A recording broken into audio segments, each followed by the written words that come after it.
গাড়ি বহরে হামলাকারীদের রোষানলে পড়েন বেগম জিয়ার ব্যক্তিগত নিরাপত্তা বাহিনীর সদস্য অবসরপ্রাপ্ত লেফটেন্যান্ট সামিউল ইসলাম, যাকে গুরুতর আহত অবস্থায় পরে ভর্তি করা হয় একটি বেসরকারি হাসপাতালে।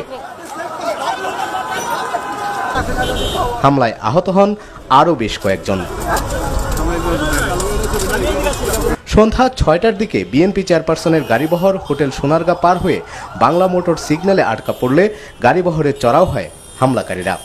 এ সময় বেগম জিয়ার গাড়িতেও চালানো হয় হামলা, ভাঙচুর করা হয় তার বহরের ৪-৫টি গাড়ি।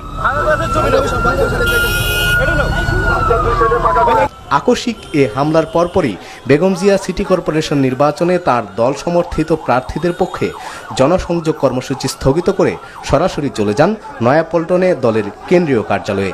জরুরি তলব করেন দলের শীর্ষ নেতাদের। তাদের সাথে বৈঠক শেষে সংবাদ সম্মেলনে কথা বলেন তার উপদেষ্টা।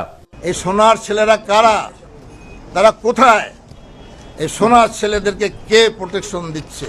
তখন আইন শৃঙ্খলা বাহিনী কোথায় ছিল? আইন শৃঙ্খলা বাহিনীর প্রত্যক্ষ ও পরোক্ষ সহায়তা ব্যতীত এই ধরনের কর্মকাণ্ড হতে পারে না। আমরা জানতে চাই এই সরকারের কাছে যে বাংলাদেশে গণতন্ত্র থাকবে না একান্নত্ববাদ থাকবে, না একদলীয় শাসন ব্যবস্থা কায়েম থাকবে।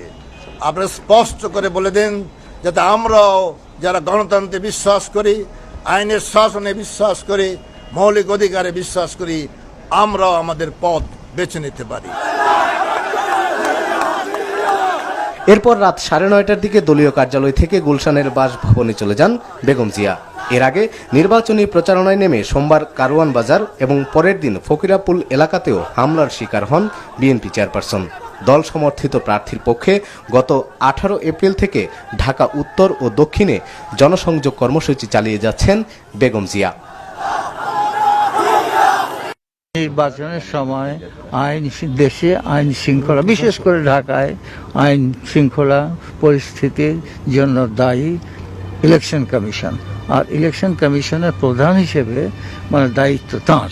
এই কারণে আমরা এসেছিলাম যে পরে হয়তো আলোচনা হবে, কিন্তু ইমিডিয়েটলি আমরা we wanted to see him, দেখা করতে চেষ্টা হলো।